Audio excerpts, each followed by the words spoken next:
El 30 de agosto del 2022 murió Mikhail Gorbachov, a los 91 años, por una larga enfermedad.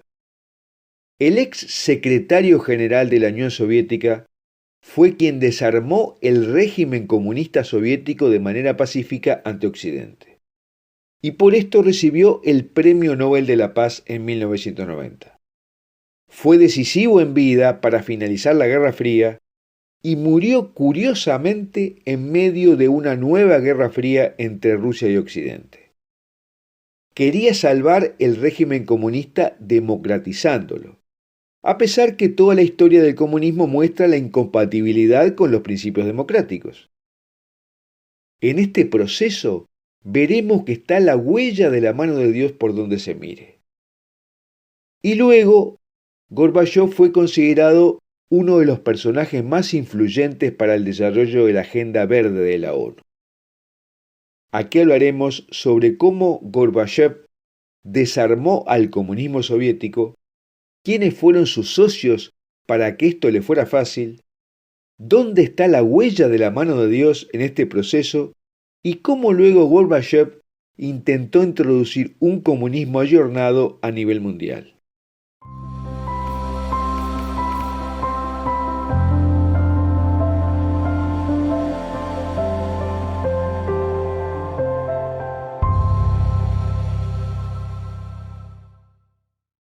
Antes de comenzar queremos agradecer el apoyo que nuestra audiencia nos está dando para seguir adelante con esta misión. Les recomendamos además suscribirse a la newsletter de Foros de la Virgen María y a nuestro canal de Telegram que tiene materiales diferentes a los que tratamos aquí. Los links están en la descripción de este video. Y sugerimos suscribirse a este canal de YouTube, darle un me gusta a este video y compartirlo con tus amigos. Ahora, Mikhail Gorbachov fue el instrumento inconsciente que utilizó el cielo para destruir la Unión Soviética. Nuestra Señora había bajado a Fátima en mayo de 1917 para alertar sobre el comunismo que se iba a instalar en Rusia, lo que sucedió efectivamente unos meses después. Dijo que si el Papa no consagraba a Rusia al Inmaculado Corazón de María, junto con todos los obispos, esparciría sus errores por el mundo. Sucesivos papas no hicieron la consagración. Y entonces Rusia esparció sus errores por el mundo, haciendo que su modelo comunista, aplicado en varios países más, provocara la muerte de 100 millones de personas desde ese momento. Hasta que Juan Pablo II consagró al mundo al Inmaculado Corazón de María el 25 de marzo de 1984, sugiriendo solo indirectamente a Rusia, diciendo que era para los hombres y naciones que tienen especial necesidad de esta consagración. Y en 1989 cayó el muro de Berlín sin disparar un solo tiro. Y en 1991 se disolvió pacíficamente la Unión Soviética, lo que llevó a Sor Lucía de Fátima a decir que el cielo había aceptado la consagración, aunque no había nombrado a Rusia formalmente. Y hay una discusión sobre si efectivamente el cielo tomó la consagración como si fuera lo que había pedido la Virgen de Fátima, o si fue un premio consuelo por el esfuerzo, habida cuenta de la mutación que sufrió el comunismo introduciéndose en Occidente a través del marxismo cultural. Pero esa es una discusión en la que no entraremos aquí. Al año siguiente de la consagración, Mikhail Gorbachov ascendió al cargo de secretario general del Partido Comunista de la Unión Soviética y permaneció en él hasta 1991, cuando la disolvió. Desde 1985 se empeñó en remodelar la Unión Soviética, que estaba perdiendo pie ante su adversario, Estados Unidos. Estaba convencido de que con la perestroika, o sea, la reconstrucción económica, y la glasnost, o sea, la transparencia, le daría un rostro humano al socialismo, y así salvaría a la Unión Soviética. Declaró la libertad de prensa, e hizo saber a todos la verdad sobre el horror de los gulags, información que hasta entonces no había llegado al pueblo llano. Y la pregunta que todos se hacen es, ¿cómo un político de su talla no comprendió que el sistema comunista era irreformable? ¿Cómo se convenció que podía pasar a un modelo inspirado por la socialdemocracia escandinava y alemana desde un régimen que por décadas había santificado la burocracia, impedía la innovación emprendedora y que tenía una corrupción endémica? ¿Y por qué impidió que los regímenes de los países satélites de la URSS reprimieran a los movimientos populares a favor de la democratización, aun cuando la perestroika no estaba funcionando como lo había ideado? En 1989, cuando los gobiernos comunistas comenzaron a colapsar en toda Europa, Gorbachov podría haber enviado sus tropas. De hecho, millones de rusos todavía piensan que debería haberlo hecho, en aras de preservar no solo el comunismo, sino el poder ruso también. Pero Gorbachov no lo haría y permitió que el pueblo de Alemania Oriental respondiera al llamado de Ronald Reagan, de derribar este muro. La única respuesta razonable es que el cielo alentó esta transformación para terminar con la URSS y amortiguar las catastróficas consecuencias del derrumbe, evitando que provocara consecuencias apocalípticas tanto dentro de la cortina de hierro como para Occidente. No olvidemos que la URSS era una gran potencia atómica, con un gran ejército y bien armado, y estuvo a punto de lanzar un ataque nuclear preventivo en 1983, como lo relata en un libro reciente Taylor Downing. Y el ex disidente soviético Vladimir Bukovsky escribió en otro libro bien documentado que la rendición de la URSS fue planeada por Gorbachov, de acuerdo con los eurocomunistas, como una especie de caballo de Troya para inducir a Occidente a confiar en ellos. Y hay algunos indicadores que muestran la mano de Dios en todo este proceso. Se puede mencionar que las dos figuras que influyeron más en este proceso de implosión de la URSS fueron dos cristianos.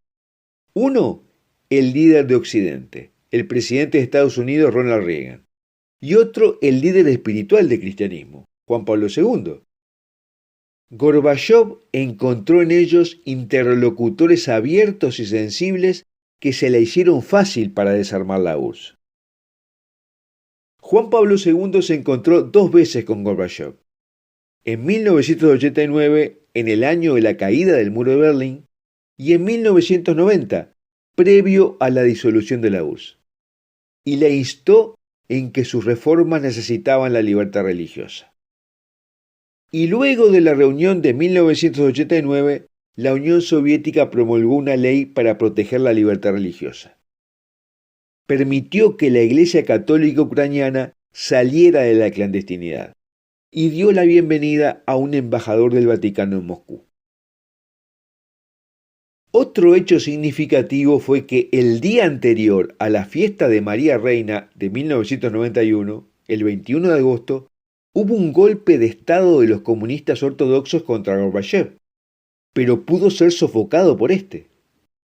Otro fue que el 13 de octubre tuvo lugar la primera peregrinación a Fátima desde Moscú, que fue retransmitida en directo por la televisión rusa por primera vez. Y el acto final de este drama fue el día de Navidad de 1991, cuando la Iglesia celebra el nacimiento de Jesús. Ese día, Mikhail Gorbachov anunció su renuncia como presidente de la Unión Soviética y se disolvió lo que quedaba de la URSS. Sin embargo, la intervención del cielo terminó con la URSS, pero no con el comunismo. Porque desde tiempo atrás, Antonio Gramsci, fundador del Partido Comunista Italiano, había llamado a extender el comunismo en la cultura occidental.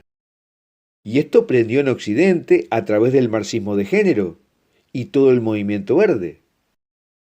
Fue entonces que Gorbachov modificó su plan e impulsó la ecología a nivel mundial con un contenido marxista. Impulsó la Cruz Verde, y escribió el primer borrador de la Carta de la Tierra de la ONU junto a Stephen Rockefeller, base del desarrollo sostenible actual. Gorbachov dijo que esperaba que esta carta brinde una especie de 10 mandamientos, un sermón de la montaña que guíe el comportamiento humano hacia el medio ambiente. A lo largo de los años la Carta de la Tierra ha sido refinada, pero siempre imbuida de los principios de la nueva era, aunque está revestida con conceptos típicamente cristianos, como la humildad, la culpa, la renuncia, el espíritu de sacrificio y el sentido del deber, e invita al ser humano a salvaguardar el planeta, especialmente del mismo ser humano. Gorbachov participó como invitado especial en la Cumbre de la Tierra organizada por la ONU en Río de Janeiro, donde se presentó al ser humano como el problema más que como la solución a los problemas ecológicos. Fue así que el ex secretario general del Partido Comunista de la Unión Soviética inició luego las Cumbres Mundiales Verdes, a la que dedicó el resto de su vida, predicando por todo el mundo un comunismo encubierto, ya no en nombre de la lucha de clases ni por la igualdad, sino en nombre del medio ambiente, financiado generosamente por la ONU y con una fuerte promoción de los medios de comunicación internacionales.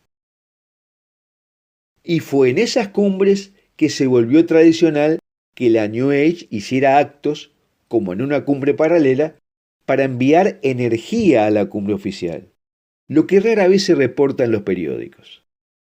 Gorbachov siempre afirmó que era ateo, aunque fue bautizado como cristiano como muchos en la URSS, y le dijo a Juan Pablo II que en su casa tenía una imagen de la Virgen María, pero debajo de una foto de Lenin. Pero en realidad Gorbachov fue un panteísta, por lo menos luego de la caída de la URSS, y un activo promotor del sincretismo de la nueva era, conocido por decir: creo en el cosmos, todos estamos conectados con el cosmos, así que la naturaleza es mi Dios. Para mí la naturaleza es sagrada, los árboles son mis templos y los bosques son mis catedrales. Soy uno con la naturaleza. Bueno, hasta aquí lo que queríamos hablar sobre cómo el cielo usó a Mikhail Gorbachev para terminar con la Unión Soviética y le puso a su lado interlocutores que trabajaron junto a él para que el colapso no fuera sangriento, como Ronald Reagan y Juan Pablo II. Pero eso no terminó con el comunismo, porque ya había hecho metástasis en Occidente a través del comunismo de género, y el propio Gorbachev impulsó una agenda ecológica teñida de ingredientes comunistas. Y me gustaría preguntarte si crees que en el desarmado de la URSS hubo un plan de Gorbachev para confundir a Occidente y que bajara la guardia para penetrar con el marxismo cultural más fácilmente en Europa y Estados Unidos, o no.